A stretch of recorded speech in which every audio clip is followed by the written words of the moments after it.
J'étais plus loin des dieux. Maintenant je reviens. La voie du péché, longtemps j'ai suivi. C'est je reviens.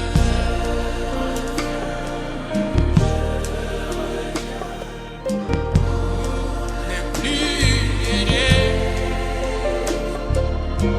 Ouvrez tes larmes, j'ai bras d'amour. Seigneur, oh oui, je reviens. L'émission s'intitule Face à la vérité.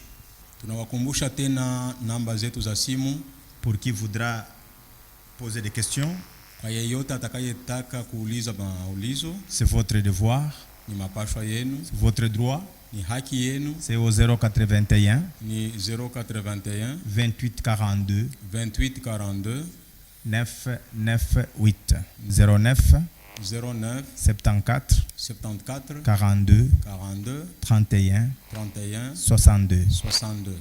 Le titre de ce soir vous a déjà été dicté. Tungo ya magharibi ya leo balisha mitangazia, Mais avant cela, je voudrais prier. lakini mbele ya ile ninapenda kwanza kuomba. Notre Père Céleste, Baba yetu wa mbinguni, en tant que des hommes, nous avons besoin grandement de toi. kama vile wanadamu tuko na lazima yako sana, Et nous te remercions de ce que tu as trouvé bon de nous garder depuis le matin jusqu'à 7 heures.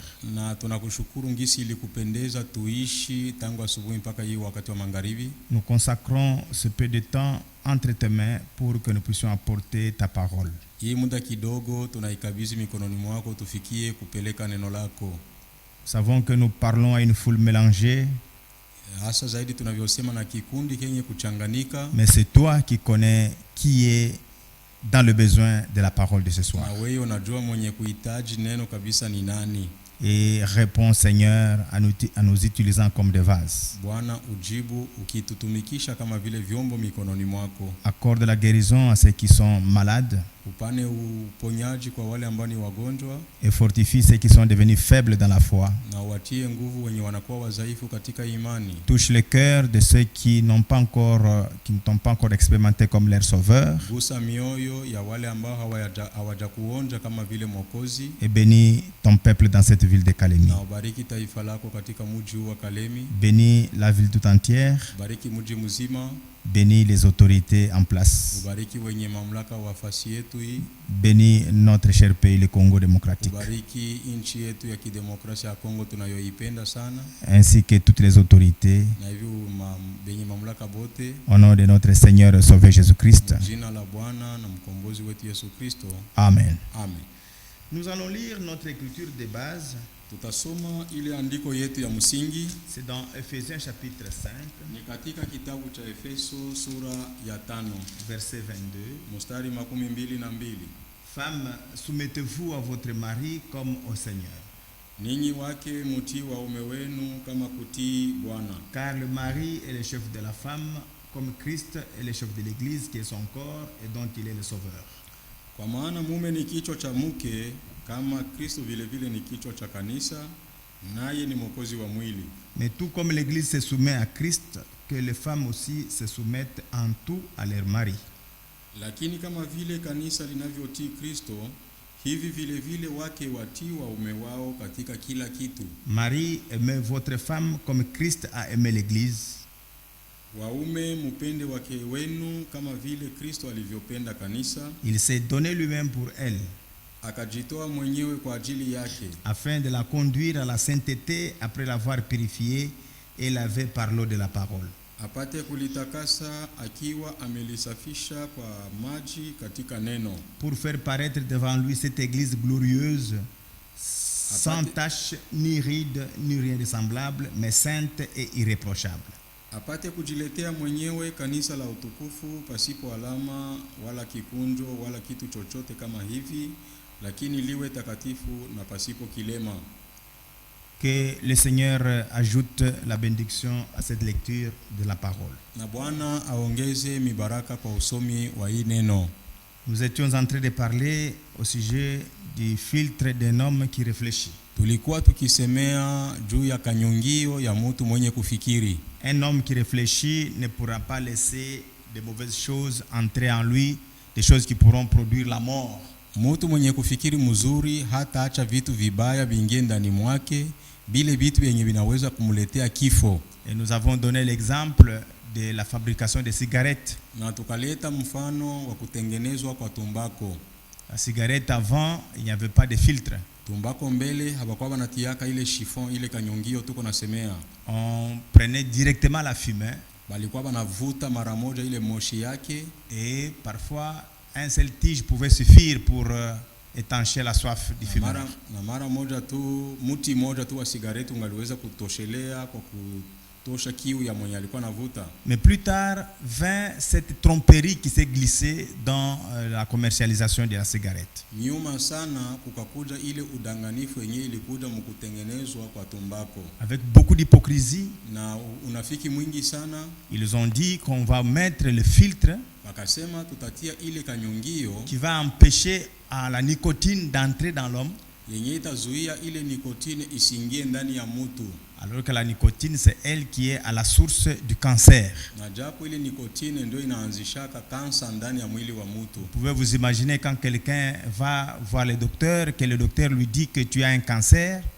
Angalie tu wakati mtu anaenda kumwangalia munganga, kumuona munganga jipimishe, munganga mwambie sema yako na kansa, Il est vraiment déçu. ule mtu anafadhaika sana. Mais si on pouvait lui dire ça avant, il ne pouvait plus continuer à consommer de la fumée. Lakini bangalimwambiaka mbele ya wakati asingaliweza kujitoa kwa kuvuta ile Il moshi. pouvait réfléchir autrement. Angaliweza kufikiri namna nyingine tofauti. Et un homme Na mtu qui a le bon sens, mwenye kuwa na akili sawa il réfléchit pour son bien-être. anawazaka na kufikiri juu ya mema yake. Alors, dans ce cas, il y a eu cette tromperie. Mwa hii mambo tuko naongea muliingia udanganifu. Ce n'était pas au bénéfice du fumeur, Haikuwa mfaida ya ule mvutaji, mais c'était au bénéfice de celui qui commercialise la cigarette. lakini ilikuwa ni mfaida ya ule mwenye kufanya buchuruzi wa ile tumbako. Avant, tu pouvais prendre un seul tige Mbele angaliweza kuvuta tu muti moja wa sigareti et il est satisfait. na anatosheka. Mais lorsqu'on met d'abord le filtre, Na wakati banatia ile kanyungio, il peut même prendre un tiers de la fumée qu'il prenait directement. anaweza kuingiza hata moja sehemu ya tatu ya ile moshi alikuwa kana vuta mara moja. Alors pour être satisfait, il lui faudra peut-être prendre 3 à 4 tiges. Kwa yeye sasa afikie mkiwango ya kutosheka paka abebe miti 3 ama 4 ya tumbako Et ndio atosheke. en prenant ces nombreux tiges-là, il dépense de l'argent. Na kwa kubeba ile mamiti mingi ya tumbako vile anagaramia pesa mingi. Et ça, c'est au bénéfice de la société. Na ile inakuwa ni kwa faida ya ile kampuni yenye kutengeneza tumbako. Donc la société, elle ne s'inquiète pas de ce que ces messieurs attrapent les cancers. Ile kampuni haitasumbuka sema huyu bwana mwenye kuvuta atapata kansa, haisumbuki. Non, pour elle, le souci c'est d'avoir de l'argent. Lakini sumbuko na nia ya ile kampuni ni kupata tu pesa mingi. Ils vous vendent de la cigarette, mais ils vous voient en train de mourir vous-même. Banamiuzisha tumbako lakini beko na miona muko na kufa na ile kansa. Et je sais que lorsque vous écoutez ceci, Na waza wakati mnaponisikia nikisema hii maneno, vous dites oh mais la société vraiment elle fait très mal. mnasema kama oh hii kampuni ilifanya mbaya sana. Mais il y a encore une autre société qui fait plus mal que la société du tabac. Sasa kuna kwa kampuni nyingine yenye kuumiza sana kuliko hata kampuni ya ile tumbako. La société du tabac peut nuire votre corps, Ile kampuni ya tumbako inaweza kutatiza na kuzuru mwili wako, mais la société qui nuit et le corps et votre âme, c'est la religion. lakini ile kampuni yenye kuzuru na mwili wako na roho yako, ile kampuni inaitwa dini. Et les motifs sont les mêmes. Mashaba ni ile moya moya. Le motif qui a poussé à la société des cigarettes de vous laisser mourir en vous voyant pour que eux gagnent l'argent, Shaba yenye ilifanya ile makampuni ikuone uko na kufa lakini boba pate pesa.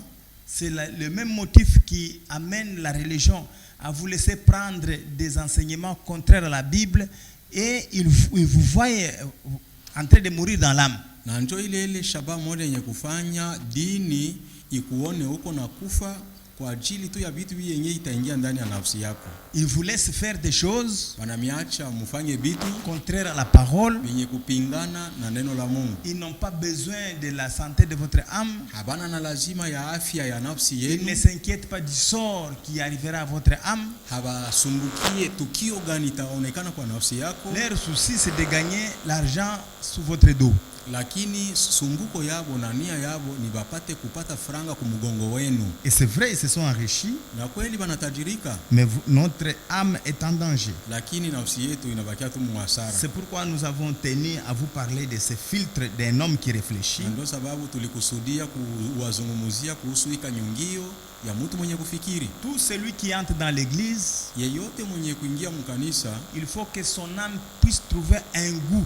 inapashwa nafsi yake ipate onjo fulani. Et quand il a trouvé le Seigneur, Wakati ule mtu alikutana na Bwana, il devient de la nature du Seigneur. anageuka kuwa wa tabia ya Bwana. Toutes choses sont devenues nouvelles. Vitu vyote kwake vinageuka kuwa vya mpya. Son goût a changé. Onjo yake inabadilika, Ses sentiments ont changé. mania zake zinabadilika, Ses pensées ont changé. mawazo yake inabadilika. Comme Paul a écrit, Sawa vile Paulo aliandika, que ayez les sentiments qui étaient en Christ. asema muwe na nia iliyokuwa ndani ya Yesu Kristo. Vous ne pouvez avoir les sentiments qui étaient en Christ que lorsque vous naissez de nouveau.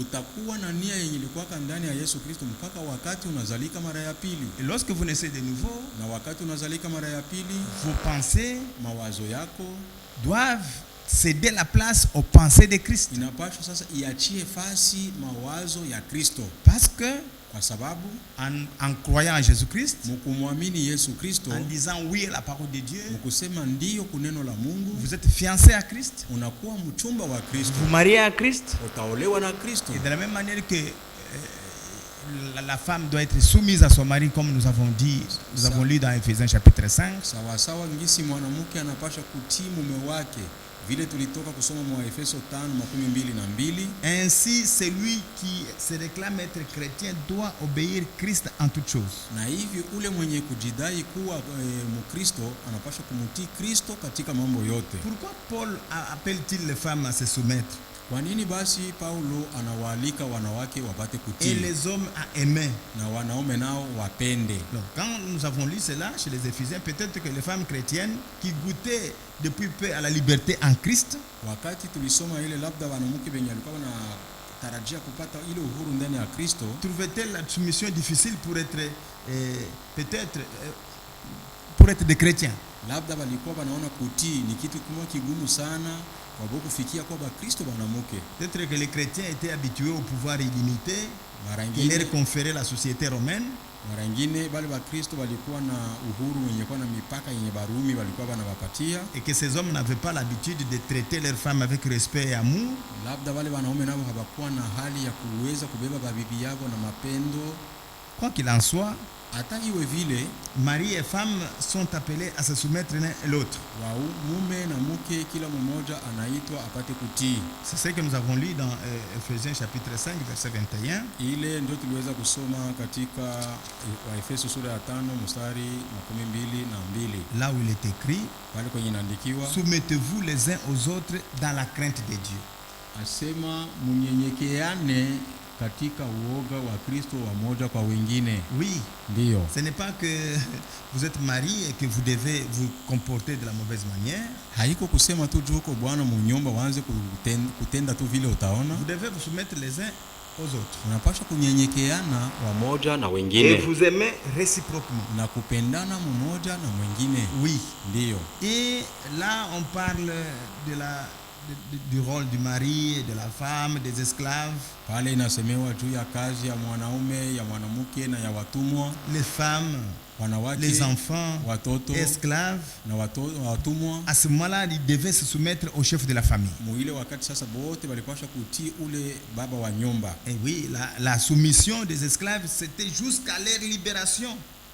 Kutii na kunyenyekea kwa watumwa ilikuwa mpaka wakati batakaachiliwaka uhuru. Jusqu'à leur affranchissement. Mpaka wakati batakapoachiliwa uhuru. Et celle des jeunes hommes jusqu'à l'âge adulte. Na bale babiyana wanaume mpaka wakati batakomala. Et celle des femmes et des jeunes filles toute leur vie. Na kufanya bale ba binti bawe ba mama maisha yabo yote, les femmes et les filles, ba mama na ba binti, lorsque elles sont appelées à être prises en mariage par les hommes, elles doivent se soumettre à leur mari toute leur vie. wakati yote nye batakaolewa maisha yabo yote bakatii ba bwana yabo. Et c'est ça la règle d'or dans la maison. Na ile ndio sheria ya dhahabu sana katika nyumba. Mais aujourd'hui, Lakini leo le monde est tenté de nous montrer que nous devons être dans l'égalité hommes et femmes. dunia iko na jaribu kutushawishi kutuonesha kama tunapaswa kuwa musawasawa wanaume na wanawake. Ce n'est pas ce que la Bible dit. Haiko njo kenye Biblia La nasema. Bible a montré,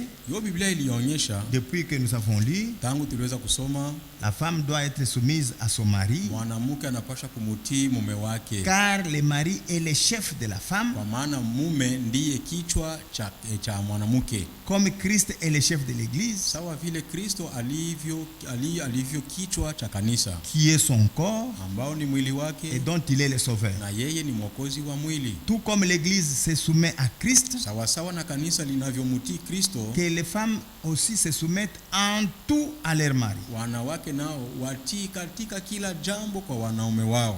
Oui, les femmes quelquefois disent non, vous avez exagéré, pour ça je ne peux pas.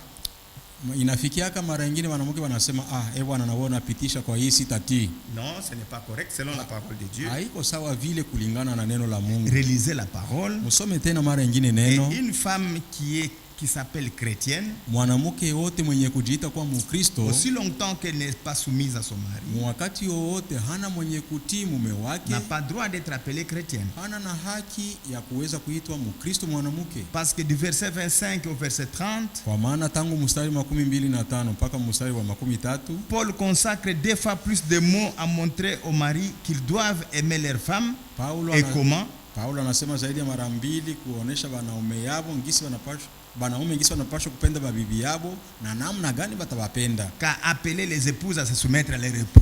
kwa maana Plus inaitwa que, parce que banamuke batiku ba bwana yao kuliko bo. oui, Ndio aux hommes c'est aimer. kwa banaume ni kupenda, Et comment vous devez aimer? na namna gani mtapenda, En les nourrissant,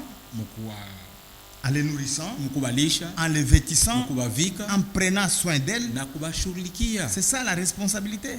Ile ndio buzito mko nao. C'est de la même manière que Christ prend soin de l'église. vile vile na Kristo anavyoshughulikia kanisa. Oui, Ndio. parce que ici nous pouvons voir les caractéristiques de cet amour-là. Kwa maana hapa tunaweza kuona matabia ya ile mapendo ile. En premier lieu, Paul dit, Mufasi ya kwanza Paulo anasema le mari doit sacrifier tout pour sa femme. asema mwanaume anapasha kutoa vyote kwa ajili ya Doit bibi se yake. sacrifier. Anapasha kujitoa. Oui, Ndio. pour mettre à l'aise sa femme, le mari doit se sacrifier. Juu bibi ajikute anastarehe, bwana ajitoe.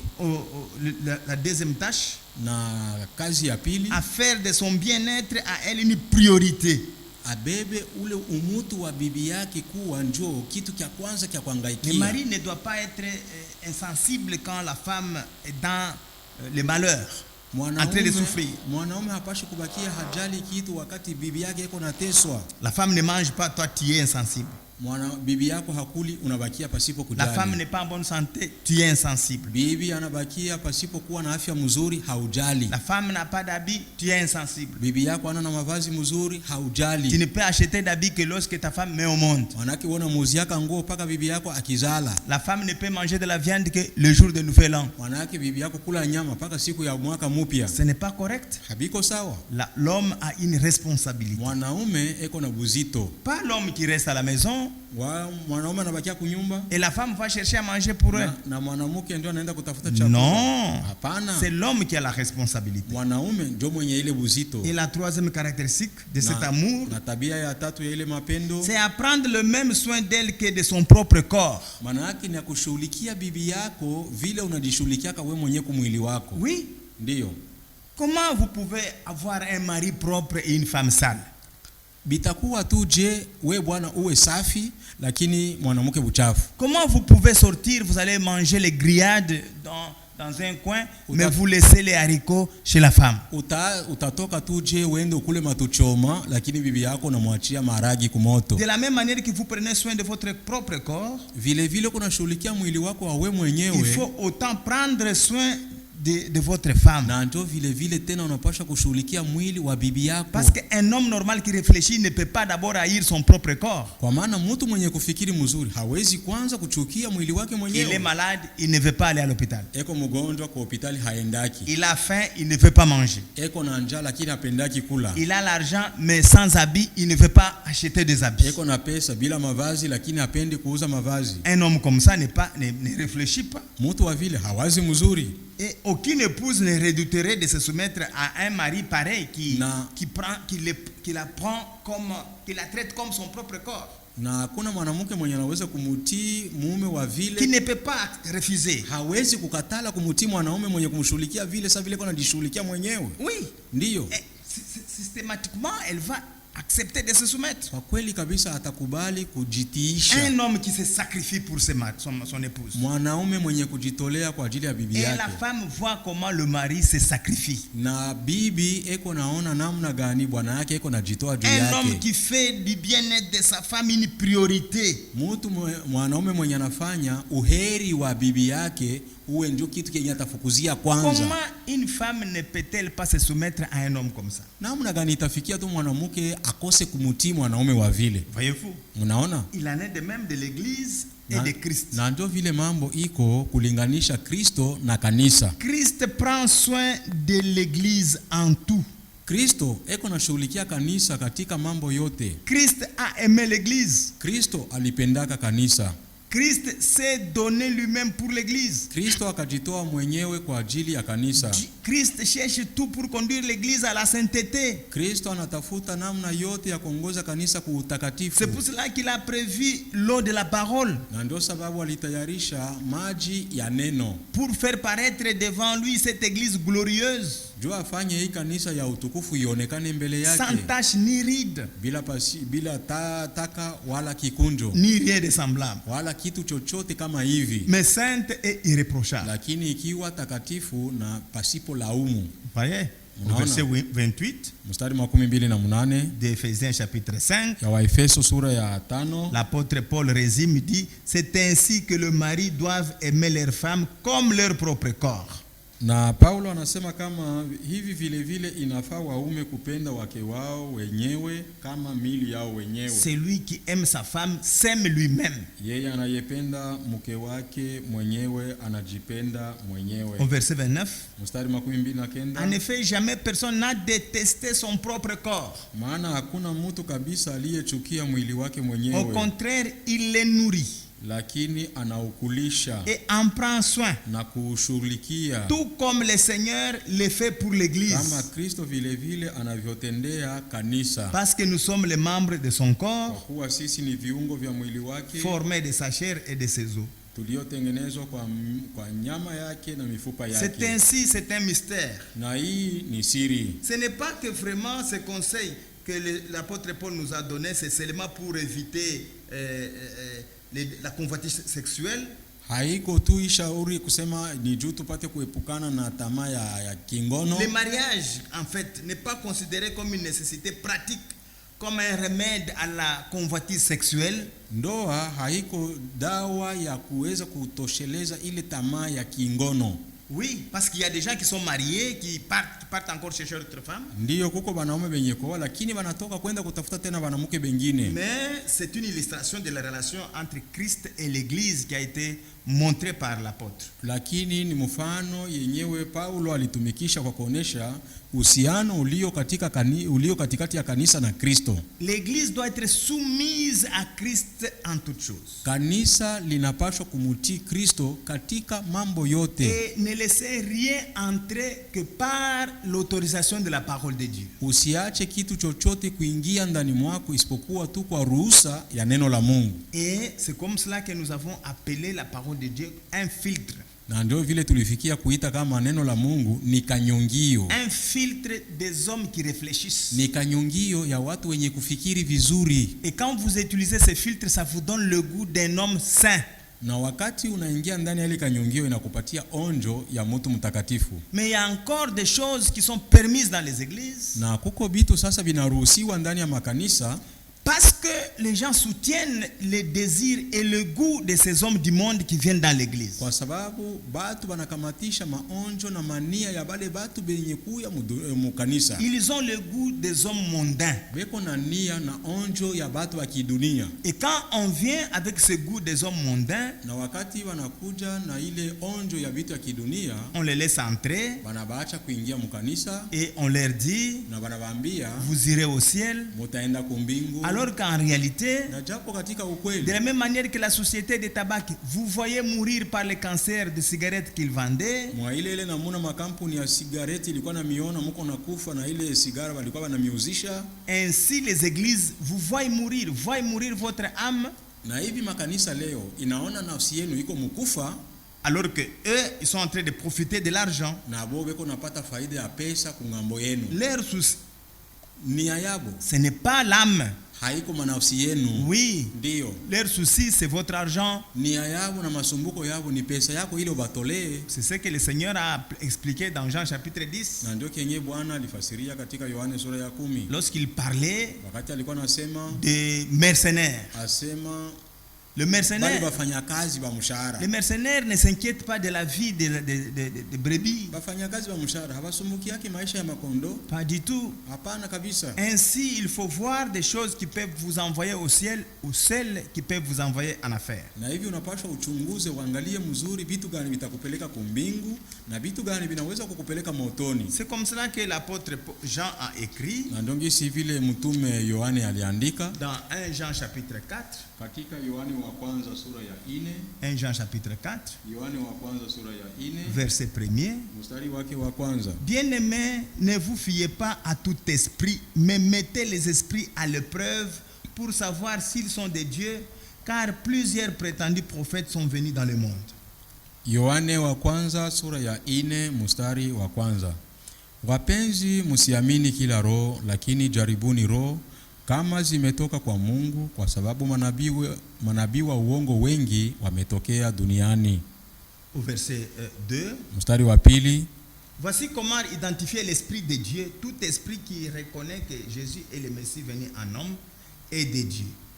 Kwa hivi mnajua roho ya Mungu, kila roho inayokiri kwamba Yesu Kristo amekuja katika mwili inatoka kwa Mungu. Et si un esprit ne reconnaît pas que Jésus est le Messie venu en homme, il n'est pas de Dieu, c'est l'esprit de l'Antichrist. Vous avez appris sa venue et maintenant, déjà, il est dans le monde. Na kila roho isiyokiri Yesu na kila roho isiyokiri Yesu haitoki kwa Mungu. Na hii ndiyo roho ya mpinga Kristo ambayo mulisikia ya kuwa inakuja na sasa imekwisha kuja katika dunia. Pourquoi l'apôtre a écrit ça? Kwa nini basi mtume aliandika C'est vile? parce que certains croient tout ce qu'ils entendent ou lisent. Ni kwa sababu batu wanaaminia kila kitu kenye wanasikia au kenye wanasoma. Malheureusement, beaucoup d'idées en circulation ne sont pas vraies.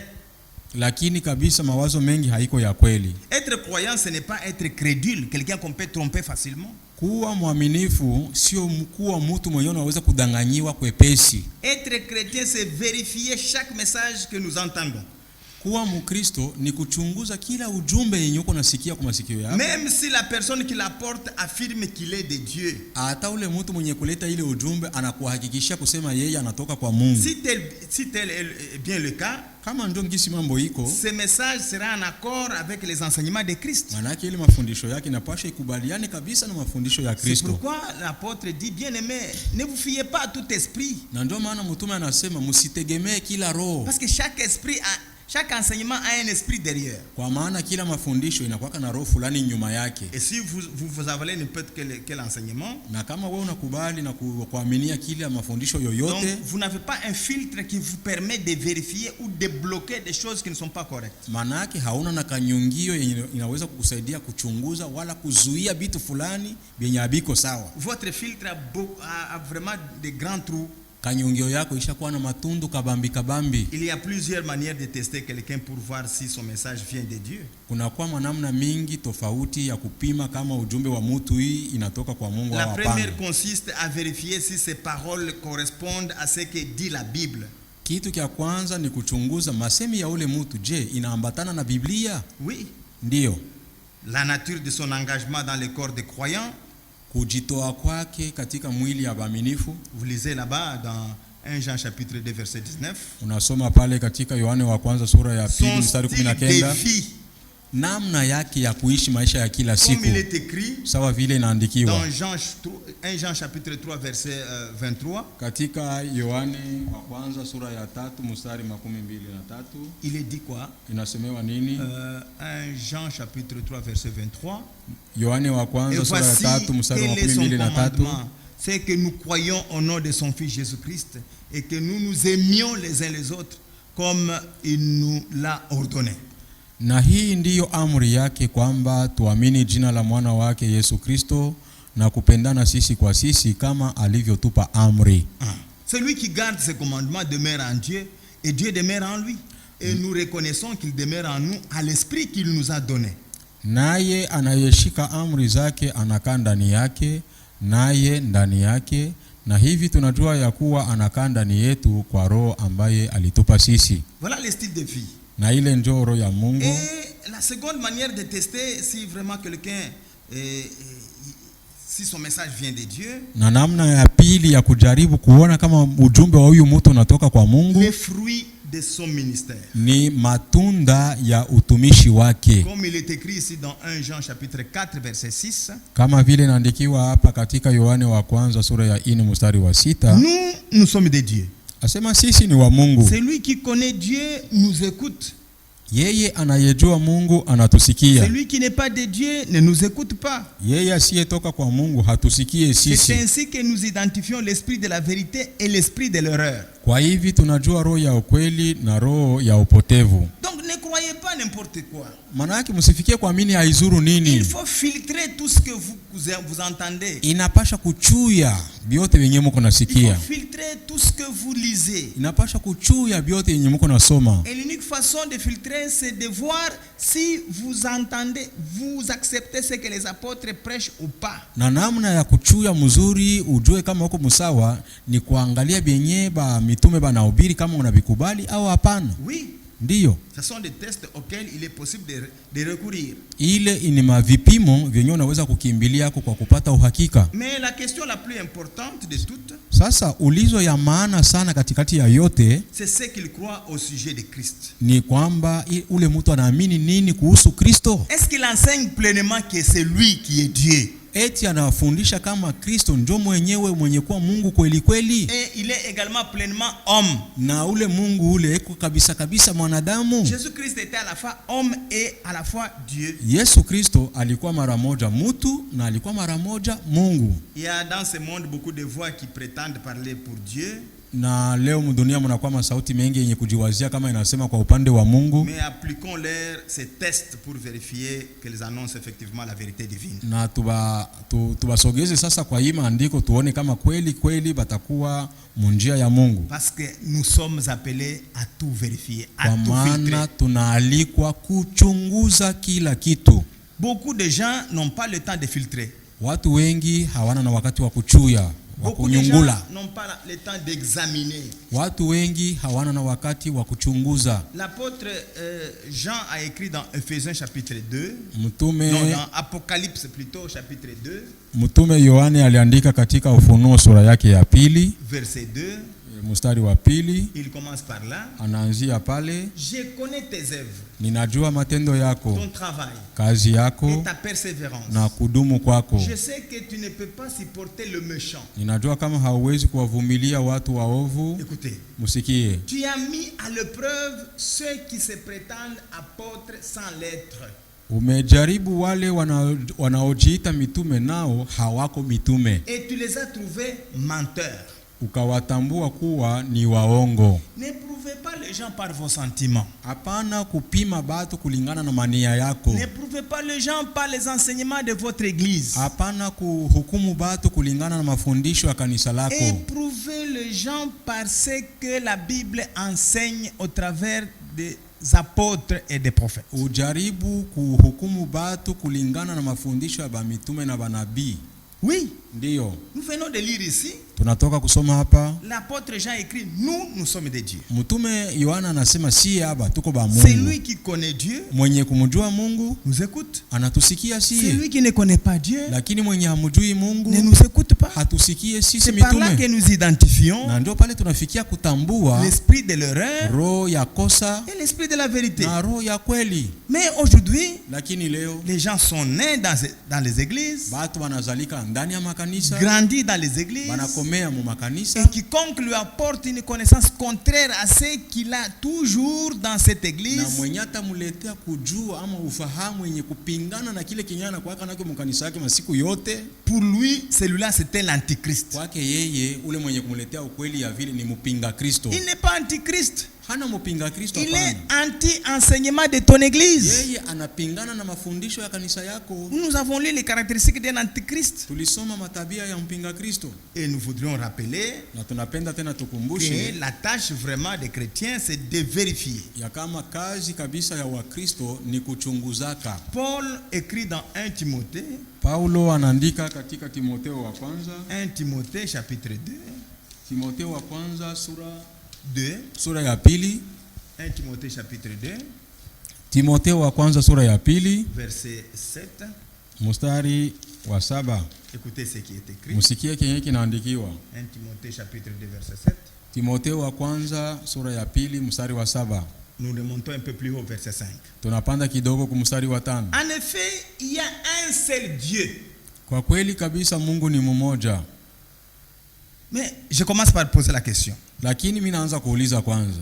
Ça, c'est l'écriture qui dit il y a un seul Dieu. Hii ni andiko inasema kuna kwa Mungu mmoja. Alors que on vous a enseigné dès le bas âge qu'il y a 3 personnes en Dieu. Lakini tangu miaka ya butoto sana mlifundishwa kusema kuko nafsi tatu ndani ya Mungu La mmoja. Bible témoigne seulement qu'il n'y a qu'un seul Dieu. Biblia inashuhudia kusema Mungu ni mmoja tu. Et il y a aussi un seul médiateur entre Dieu et les hommes. Na mpatanishi ni mmoja tu katikati ya Mungu na wanadamu. Un homme, Jésus-Christ. Mutu Yesu Kristo. Il n'y a pas de médiateur entre Dieu et son Fils. Hakuna mpatanishi katikati ya Mungu na mwana wake. Il y a un médiateur entre Dieu et les hommes. Kuna kuwa mpatanishi katikati ya Mungu na wanadamu. C'est Jésus-Christ, homme. Ni Yesu Kristo mutu. Comme cela est écrit dans Jean chapitre 1er. Sawa vile imeandikwa katika Yohani sura ya kwanza. Au commencement était la parole. Nasema kumwanzo ilikuwa ni neno. Et la parole était avec Dieu. Na neno ilikuwa pamoja na Mungu. Et la parole était Dieu. Na neno ilikuwa ni Mungu. Et cette parole na ile neno s'est faite chair. Ikajifanya yenyewe iwe mwili. C'est la personne de Jésus-Christ. Na ndio mtu wa Yesu Kristo ule. Et donc Dieu lui-même s'est fait médiateur en quittant le ciel, en prenant le corps entre Dieu esprit et les hommes. Mungu alijifanya kuwa mpatanishi. Wakati anatoka kumbingu anakuwa kuzalika awe mpatanishi katikati ya Mungu na wanadamu. C'est pour cela que Jésus-Christ est appelé Emmanuel. Na ndio maana ile Yesu leo eko naitwa Emmanueli. Emmanuel signifie Dieu avec nous. Emmanueli maana yake Mungu pamoja na sisi. C'est Dieu qui a quitté le trône céleste. Ni ule Mungu aliacha kiti cha pour se faire un homme. Juu akuye kujifanya kuwa et mtu. Jouer le rôle de médiateur. Na afanye yeye mwenyewe kazi ya mpatanishi. Autrement appelé avocat. Munamna ingine ya kusema ni mtetezi. Voilà, c'est comme ça que l'apôtre Paul l'appelle. Na ndio vile l'apôtre Jean. Na ndio vile mtume Yohana iko namuita. Mais l'apôtre Paul ici l'appelle médiateur. Na mtume Paulo yana muita mpatanishi. Jésus-Christ homme. Yesu Kristo mutu. Au verset 6. Mstari wa 6. Qui s'est donné lui-même en rançon pour tous. Aliyejitoa yeye mwenyewe kama vile sadaka kwa watu wote. Tel est le témoignage rendu au moment voulu. Na hii ndio ushuhuda ulioletwa mu wakati wake. Et pour lequel j'ai été établi prédicateur et apôtre. Na kwa ajili ya hii ushuhuda ndio mie Paulo nilitiliwa kuwa mtume na nabii. Prédicateur et apôtre. Mhubiri na mtume. J'ai dit la vérité devant Christ. Ninasema ukweli mbele ya Kristo. Je ne mens pas. Wala sisemi uongo. Qu'est-ce qu'il dit comme vérité ici? Qu'est-ce qu'il dit comme vérité ici? Nini anayosema sawa vile ukweli hapa? Il dit chargé d'enseigner le non-juif dans la foi et la vérité. Asema mie nilipewa buzito wa kufundisha batu wa mataifa ndani ya ukweli na ndani ya haki. Il ne ment pas. Hasemi uongo. Un seul Dieu. Mungu mmoja. Et c'est lui qui a été chargé par Dieu à enseigner nous qui sommes hors juifs. Na yeye ndio alipewa buzito na Mungu atufundishe sisi wenye kwa nje ya Wayahudi. Dans 2 Timothée, Katika Timotheo wa pili, nous allons encore reprendre notre témoignage de Paul, tutabeba tena ushuhuda wa Paulo mara nyingine, chapitre 1er, sura yake ya kwanza, verset 11. mstari 11. Chapitre 1er, verset 11. Timotheo wa pili, sura ya kwanza, mstari 11. Commençons au verset 9 d'abord, pour que nous puissions bien suivre l'évolution. Tuanzie kwanza mstari wa 9 juu mfuate ngisi mambo inavyofuatana. Il nous a sauvés et nous a adressé un saint appel.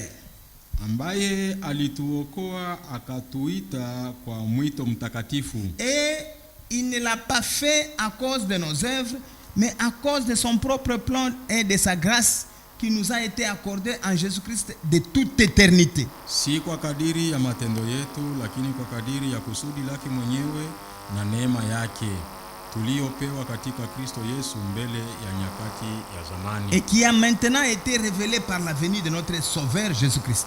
Na sasa imefunuliwa na kuonekana kwa Mwokozi wetu Yesu Kristo. C'est lui qui a réduit la mort à l'impuissance et a mis en lumière la vie et l'immortalité par l'évangile.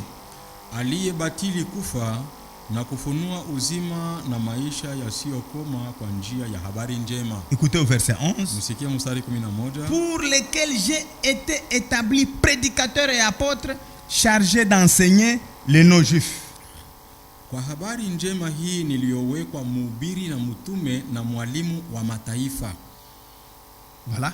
Ndio vile. C'est ça que nous devons considérer. Na ile ndio tunapaswa kubeba na bei. Ce n'est pas n'importe qui a été chargé d'instruire les païens. Haiko kila mtu mwenye alipewa buzito wa kufundisha sisi watu wa mataifa. Ce n'est même pas William Branham. Haina hata William Branham. Non. Hapana. William Branham a été chargé William Branham yeye alipewa buzito de nous ramener à ces enseignements que Paul enseignait. Turudisha kwa ile mafundisho yenye Paulo alikuwa anafundisha zamani. Parce que les religieux kwa sababu watu wa dini commençaient à prendre pour absolu les propos des fondateurs de leurs églises. Watu waliweza kuanza kubeba misemo ya waundaji wa makanisa yao kwa fasi ya kutegemea. Non, hapana. Nous ne devons pas avoir comme absolu le propos des pasteurs actuels ou des apôtres actuels, non. Hatuwezi kuwa nafasi ya kutegemea misemo ya banabii na ba mitume ba kisasa wa leo. Dieu a chargé à Paul, Mungu alimupatia buzito Paulo d'instruire tous les païens, afundishe batu wa mataifa yote. Et quiconque va en dehors de ces enseignements, na yeyote mwenye kwenda nje ya mafundisho ya Paulo, il n'a pas utilisé un bon filtre. Hakuweza kutumikisha kanyongio mzuri. Il doit filtrer tout enseignement. Anapaswa kuchuya kila fundisho. Et ne laisser passer que les enseignements des apôtres. Na mwa ile kanyongio mupite tu paka mafundisho ya mitume. C'est ça le but du message que Dieu a confié à William Marion Branham. Na ndio kazi ya ujumbe ye Mungu alimkabidhi William Marion Branham. Depuis le temps des apôtres, tangu nyakati ya mitume, les gens étaient exercés à examiner. Batu walizoeaka sana kuchunguza mambo. À examiner au travers de ce qui est écrit. Balikuwa wanachunguzaka mambo yenye kuandikiwa. Vous vous rappelez quand Paul était en train de prêcher aux gens de Bérée? Unakumbuka wakati Paulo alikuwa anahubiri kwa watu wa Berea? Ceux-là, c'était des gens qui étaient nobles, ils écrivaient les choses. Bale ilikuwa ni watu wa heshima kabisa, walikuwa wanachunguzaka mambo. Et ils allaient vérifier. Na walikuwa wanaenda kuchunguza. Lorsqu'ils trouvaient que ce que Paul enseignait était conforme aux Écritures, wakati walikuwa wanaona kusema bien Paulo alifundisha vilikuwa vinaambatana na maandiko, ils n'étaient pas seulement satisfaits de dire non, bah, c'était un merveilleux sermon, c'était une belle prédication. Habakutosheka tu kusema ilikuwa tungo mzuri, ilikuwa mahubiri mzuri. Ils revenaient. Balikuwa wanarudia. Et ils croyaient à ces sermons-là. Na walikuwa wanaaminia ile mafundisho ile. Oui. Ndio. Et c'est ce que les gens doivent faire aujourd'hui. Na ndio kenye watu wanapaswa kufanya leo. Ne vous laissez pas seulement prendre par les habitudes religieuses. Hapana kujiachilia kukamatwa nyavu katika matabia za kidini. Non. Hapana. Vous devez revenir à l'historique, comment les choses ont commencé. Unapaswa kurudilia kunamna gani vitu vilianzaka zamani. C'est comme ça que même l'apôtre les disciples du Seigneur Jésus, notre frère Luc, Na a njo- dit na njo hata ule mtume ndugu yetu Luka wa Bwana wetu Yesu Kristo alisema na yeye vile dans Actes chapitre 1er. katika Matendo ya Mitume sura yake ya kwanza. Oui, Ndiyo, Actes chapitre 1er, Matendo ya Mitume sura ya kwanza verset 1er. mstari wake wa kwanza. Cher Théophile, dans mon premier livre, j'ai parlé de tout ce que Jésus a commencé de faire et d'enseigner jusqu'au jour où il a été enlevé au ciel après avoir donné ses ordres par le Saint-Esprit aux apôtres qu'il avait choisis. Matendo ya Mitume sura ya kwanza mstari wa kwanza.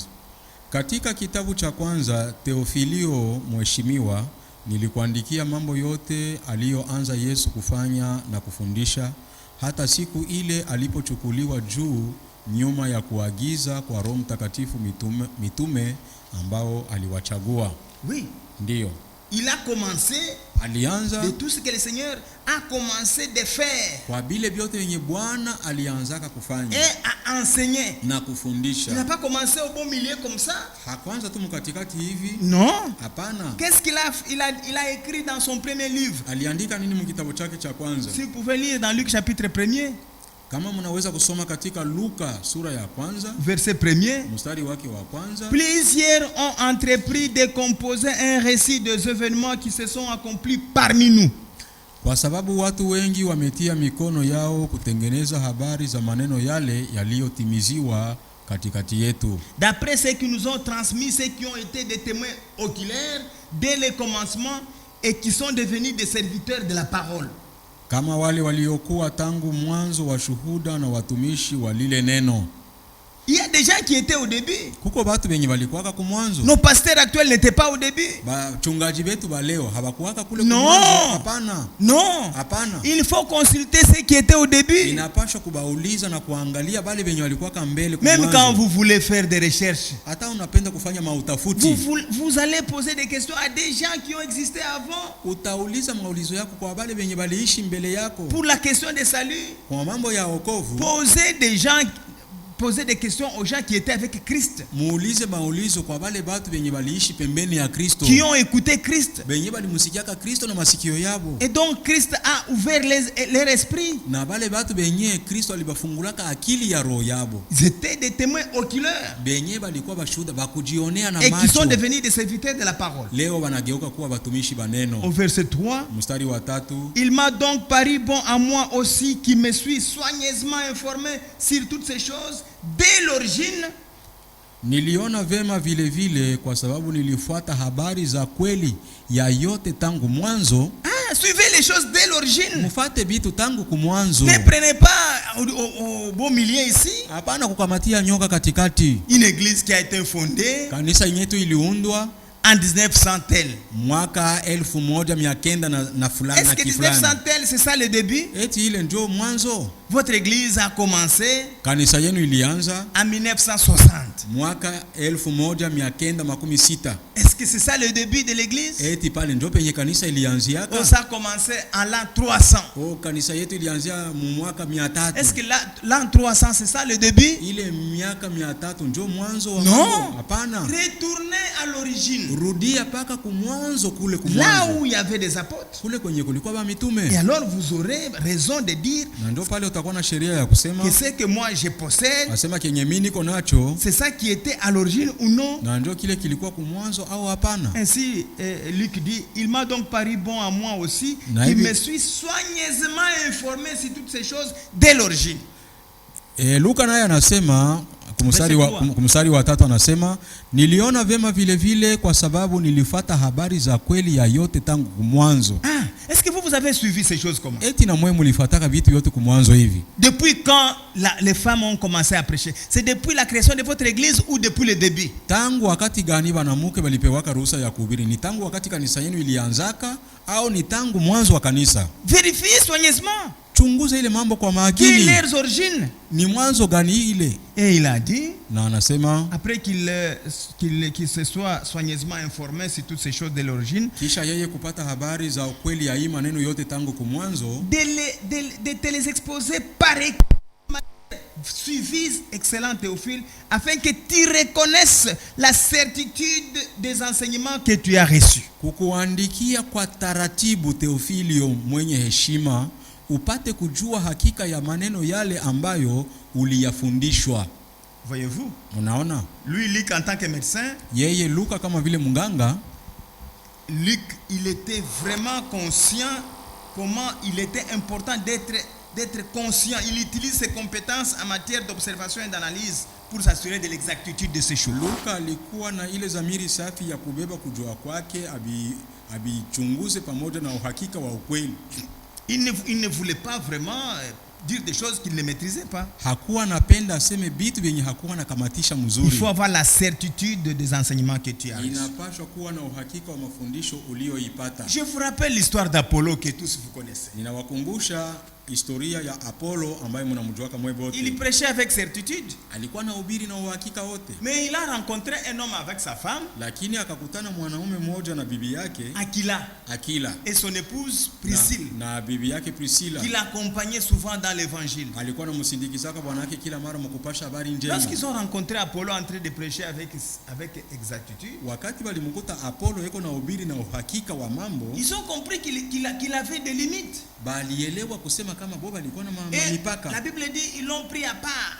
Bakaelewa sema alikuwa na mipaka. Biblia inasema bakamubeba pembeni. Et ils lui ont enseigné avec plus d'exactitude. Na bakamfundisha na uhakika tena zaidi mwingi. Aujourd'hui, Leo les gens ne veulent pas rentrer aux origines de l'évangile. watu hawapendi kurudia kule kwenye habari njema ilianziaka. L'évangile n'a pas commencé à Rome, mes amis. Habari njema bandugu haikuanziaka ku Roma. Ni en Suède, ni en Norvège, Wala ku Sweden wala ku ni Norvège. à Kinshasa. Wala Kinshasa. Ce n'est pas ici chez vous que l'évangile à Kalemi a commencé. Kalemi ndio kwenye habari njema ilianzia. Esaïe le prophète. Na Esaïe le prophète Isaya nabii dit dans Esaïe chapitre 2 alisema katika Isaya sura ya pili, que de Sion sortira la loi asema tangu Sayuni kutatoka sheria et de Jérusalem la parole de na l'Éternel. Yerusalema ndio kutatoka neno la Bwana. C'est à Jérusalem Ni ku Yerusalema que la parole de Dieu a kwenye commencé, neno la Mungu ilianzia sur le mont des Oliviers. juu ya mlima wa Mizeituni. C'est là où que le Seigneur enseignait ses disciples. Na ndio kule Bwana alikuwa anafundishiaka wanafunzi wake. Et parce qu'il y a eu une persécution,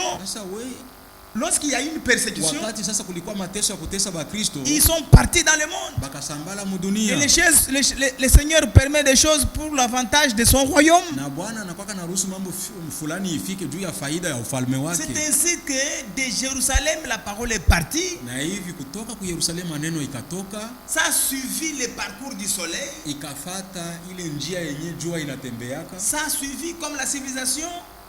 ikafata usilimu, La civilisation aussi est partie de l'Est. na usilimu vile vile ulitoka kwa mashariki, Ça a suivi aussi le trajet du soleil. nayo ikafata mwa ile njia mwenye jua inapitaka. Oui. Ndiyo, Et nous ne devons pas inventer des choses. si hatupashe kujiundia vitu vyetu. La parole de Dieu est déjà éprouvée. Neno la Mungu lishakajaribiwa zamani, Comme il est écrit dans Proverbes chapitre 30, sawa vile inaandikiwa katika Mezali sura 13 verset 5, mstari wa 5. que toute la parole est éprouvée. Nasema neno lote la Mungu limekwisha Et kujaribiwa, on n'a pas le droit d'ajouter. na hatuna na haki ya kuongeza Quiconque lolote. ajoute, il est appelé menteur. Yeyote mwenye kuongeza kitu fulani kuneno la Mungu anaitwa muongo. Voyez-vous. Unaona? Et donc, nous avons l'obligation Na hivi basi tunakuwa na ile shurti de vérifier tout, ya kuchunguza kila de kitu, filtrer, ya kuchuya kila pour kitu, que rien qui n'a été au début n'entre dans la foi des chrétiens. juu kusikue hata kimoja kwa vyenye vikuwaka kumwanzo biingie leo muimani ya Bakristo. Parce que le baptême de bébé là, que Comment vous soutenez, Ile ubatizo wa watoto wachanga yenyewe mko nakamatisha kuwa ukweli. n'a pas commencé aux origines. Vérifiez qui d'entre les apôtres a baptisé un bébé. Kumwanzo haikuwaka kwa vile, mchunguze ni nani katikati ya mitume alibatizaka mtoto mchanga. Les jours de la Pentecôte, Siku ya Pentecoste ces gens-là ont posé la question. wale batu waliuliza ulizo wazi Les wazi, bébés ne peuvent pas poser la question. lakini mtoto mchanga hawezi akauliza Ils ulizo. ont posé la question. Akauliza, Hommes frères, ndugu zetu que wanaume, ferons-nous? tutafanya nini? Et l'apôtre Pierre leur a dit, Na mtume Petro akawajibu, repentez-vous mutubu basi et que chacun de vous soit baptisé au nom de Jésus-Christ. na kila mmoja wenu abatiziwe mjina la Yesu Kristo, Vous recevrez le pardon de vos péchés mtapokea msamaha wa dhambi zenu et le don du Saint-Esprit. na zawadi ya Roho Mtakatifu. Relisez Msome maandiko dans ile Actes chapitre 2. katika Matendo ya Mitume sura ya pili. C'était là l'origine. Pale ndio palikuwa Ils mwanzo. étaient dans la chambre haute. Palikuwa mchumba cha juu. Ils ont reçu le Saint-Esprit. Wakapokea Roho Mtakatifu. Vous aussi. Na mwe vile Est-ce que vile. vous avez déjà reçu le Saint-Esprit? Est-ce que mlishakapokea Roho Mtakatifu? Est-ce que on vous a parlé du Saint-Esprit? Est-ce que walishaka mizungumuzia hata juu ya Roho Est-ce Mtakatifu? qu'on vous a dit comment recevoir le Saint-Esprit? Balimiambia hata namna gani kupokea Roho Ceux Mtakatifu? qui étaient au début, Bale balikuwa kumwanzo. ils l'ont reçu comment? Bo balimpokeaka je? Est-ce qu'ils ont payé l'argent? Eti balilipaka pesa. Est-ce que c'était par les jeunes qui l'ont reçu? Eti ilikuwa ni kupitia Gênés? kufunga chakula ndio Non. balimpokea? Hapana. D'abord, Kwanza c'est qu'ils recevaient le Saint-Esprit par la foi. balikuwa wanapokea kwanza Roho Mtakatifu kwa njia ya imani. Oui. Ndio. D'abord, on vous prêche la vérité. Kwanza wanakuhubiria ukweli, Vous obéissez à cette vérité. unatii kwa ile Et le ukweli, Seigneur vient sceller votre âme. na Bwana anakuja kutia muhuri na On ne nafsi vous yako. donne pas un grain de sel. Hapakuwa analeta kajiwe kachumvi, On ne vous donne pas une bougie allumée. hapakuwa analeta mshumaa ya kuwasha. Pas du tout.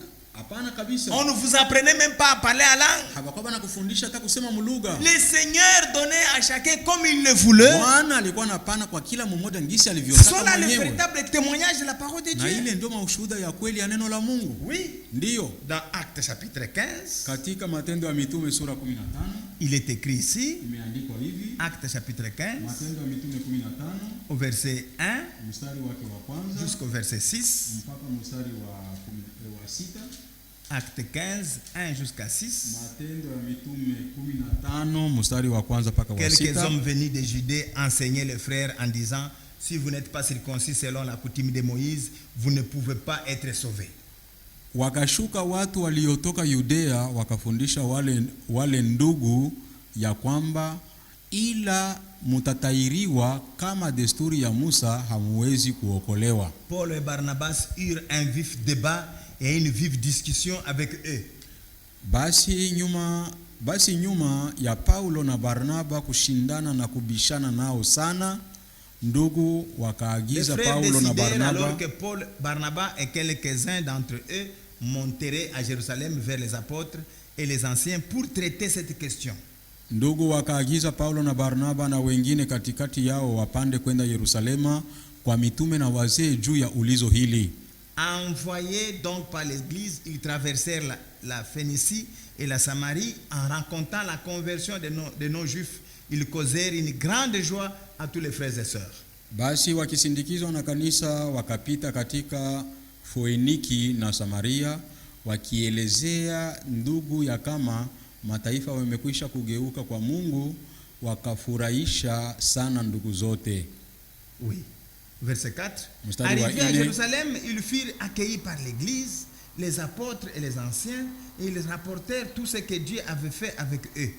Na wakati walipofika Yerusalema wakakaribishwa na kanisa na mitume na wazee na waliwaeleza maneno yote ambayo Mungu alifanya pamoja nao. Dites-moi là où vous êtes. Cette église qui a reçu Paul et les autres à Jérusalem, c'était la vôtre?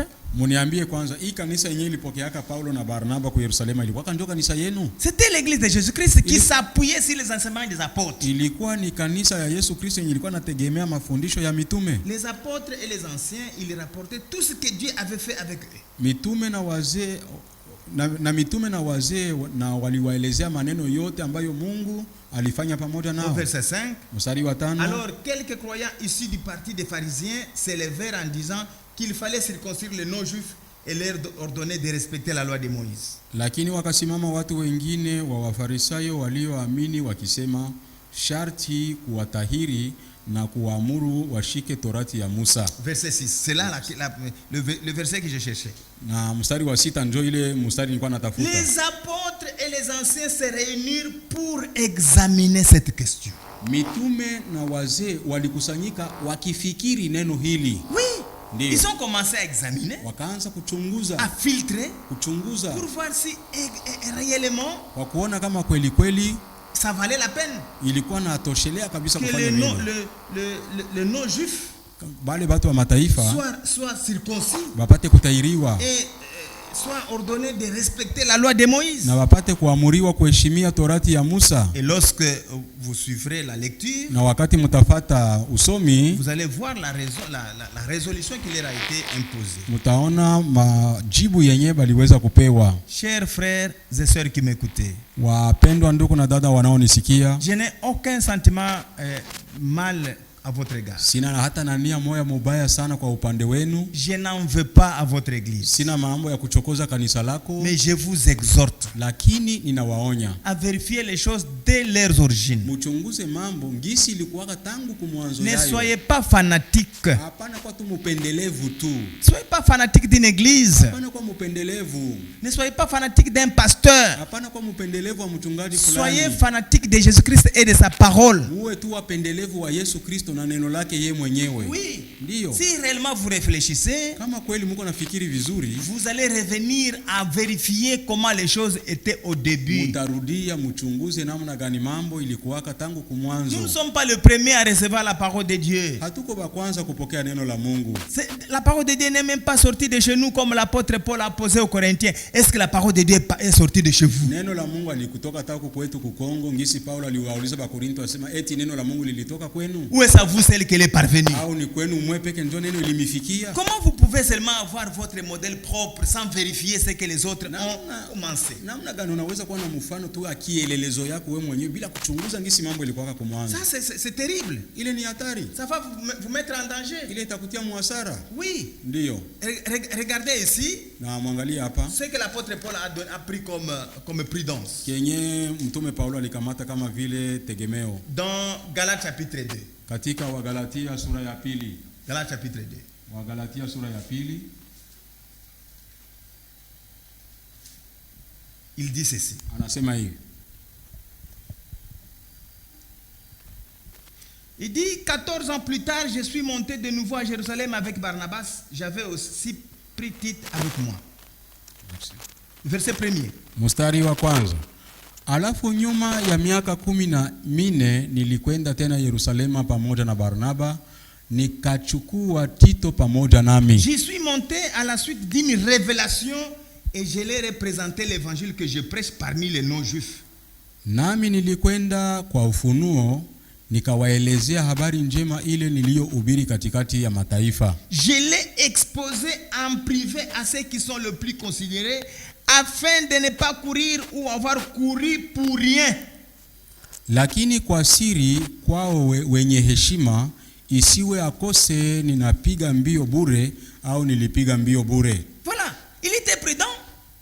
Alikuwa na uangalifu. Il réfléchissait. Alikuwa na fikiri mzuri. Mais vous, si vous ne pouvez pas réfléchir comme Paul ici, Lakini kama mwaweze kufikiri kama vile Paulo huyu, vous risquez de courir en vain.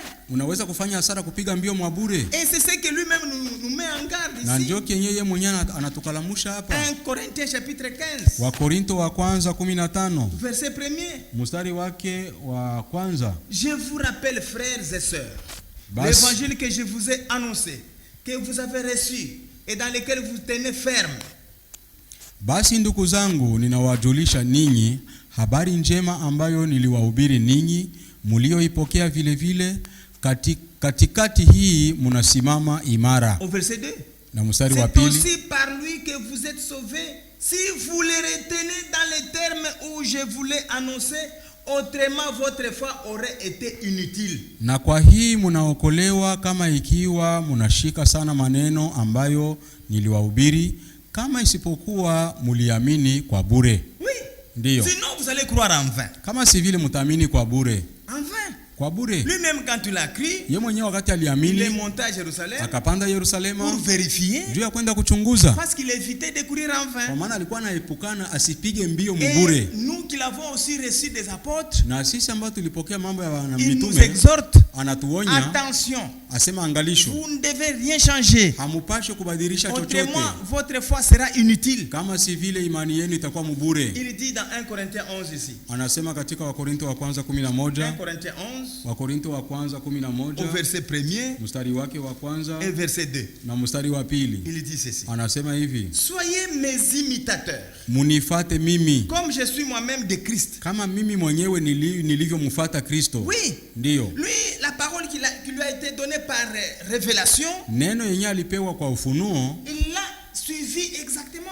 aliifata sawasawa Et kabisa. nous devons imiter comment Paul a fait. Na sisi tunapaswa kuiga namna gani Paulo Au alivyofanya. verset 2, Mstari wa pili il félicite ces gens ici. anawasifu wale watu. Je vous félicite de ce que vous vous souvenez de moi à tout point de vue et de ce que vous retenez mes instructions telles que je vous les ai transmises. Ninawasifu ninyi kwa sababu mnanikumbuka mimi katika maneno yote na mnashika mafundisho kama nilivyowaletea ninyi.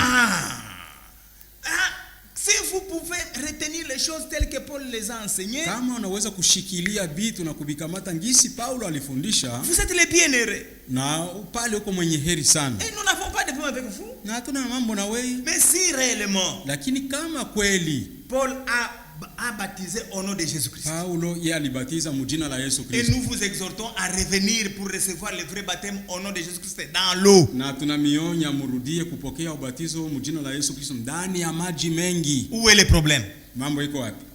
Il n'y a pas de problème. Hakuna mambo. Nous vous exhortons, c'est pour le bien de votre âme. Tunamionya tu ni kwa ajili ya mema ya manafsi yenu. Si Paul a enseigné Kama Paulo que alifundisha ceci c'est le commandement du Seigneur, asema hii niko namiambia ni amri ya que les Bwana, femmes se taisent dans les assemblées, wanawake watii katika qu'il ne leur est mamakutano, pas permis d'y parler, hawaruhusiwi hata kusema ndani ya mais mikutano, qu'elles soient soumises selon que dit la loi aussi. lakini bapate kubakia benye kutii vile torati inasema. Car il est malsain à une femme de parler dans Kwa l'église. maana ni bya bunya na bya nkenye mwanamke kusema ndani ya kanisa. Si vous pouvez faire taire ces femmes qui prétendent être prédicatrices Kama mnaweza kubanyamazisha wale wanamke benye kujiwazia kama ni et qu'elles bahubiri rentrent à la cuisine, na barudie kumafika, où est le problème? mambo iko wapi? Là, vous aurez fait ce que Paul nous a Wale enseigné. utafanya kenye Paulo alitufundisha kufanya.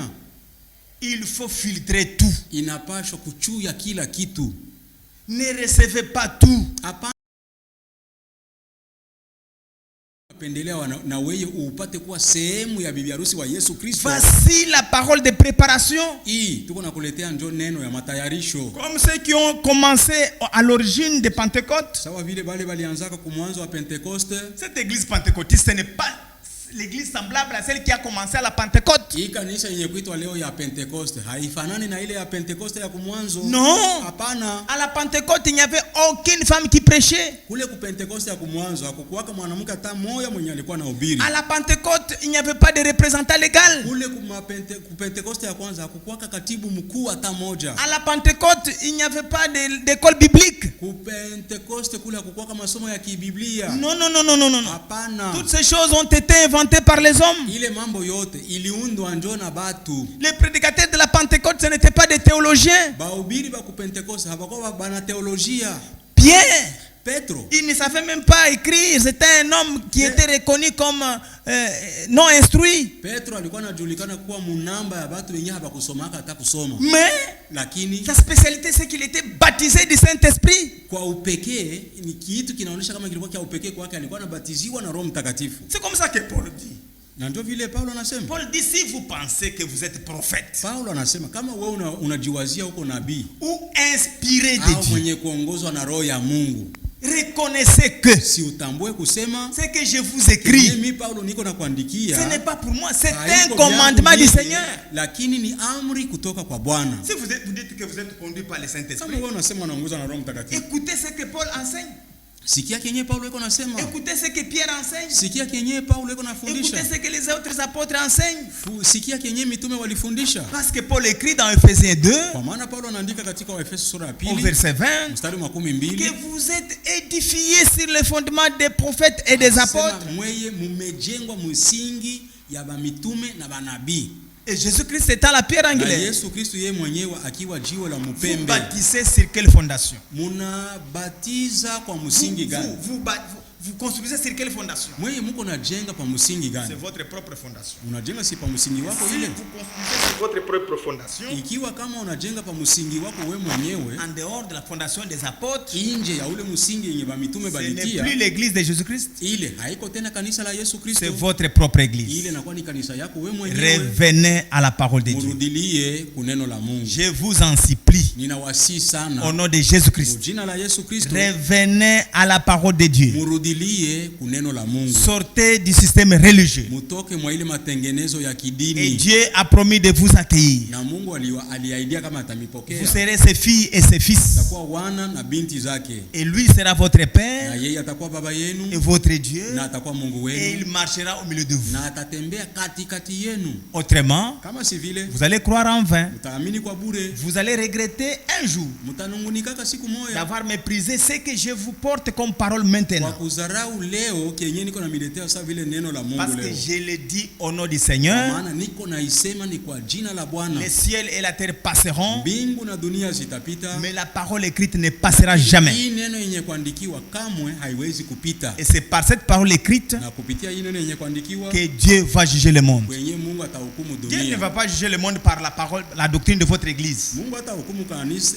watu kupitia Non, mafundisho ya kanisa yako. non. Hapana. Dieu jugera le monde par cette parole qui est écrite dans la Bible. Mungu atahukumu dunia kupitia hii neno yenye kuandikiwa ndani ya Biblia. Merci de nous avoir suivis. Asante sana kwa kutufata. Que le Seigneur vous bénisse Bwana et wabariki qu'il vous accorde la grâce na wapatie neema d'éprouver, ya kujaribu kila de, kitu, de filtrer, ya kuchuya na kuchunguza, d'examiner ya kuchunguza pour kabisa retenir ce qui est bon, juu ya kushika tu kile kilicho chema, retenir ce qui est biblique. kushika tu kilicho cha Biblia, C'est ce qui est biblique qui est divin. kwa maana cha kibiblia tu ndio cha kimungu. Ce qui n'est pas biblique est du Kenye diable. hakina cha Biblia ni cha shetani. C'est pour cela que vous donnez raison à la fête de Noël. Na ndio maana mko napana sheria kukaramu ya Noeli Parce que vous n'avez pas prêté attention à ce qui est écrit. juu hakufanya angalisho kwa mambo yenye Qui kuandikiwa. vous a donné l'ordre de fêter l'anniversaire de Jésus? Nani alikupatia oda ya kuweza kusherehekea kuzalika kwa Yesu Vous Kristo? êtes courageux par excès Mnapitisha bidii ya bidii yenu et vous donnez raison au diable. na mnampatia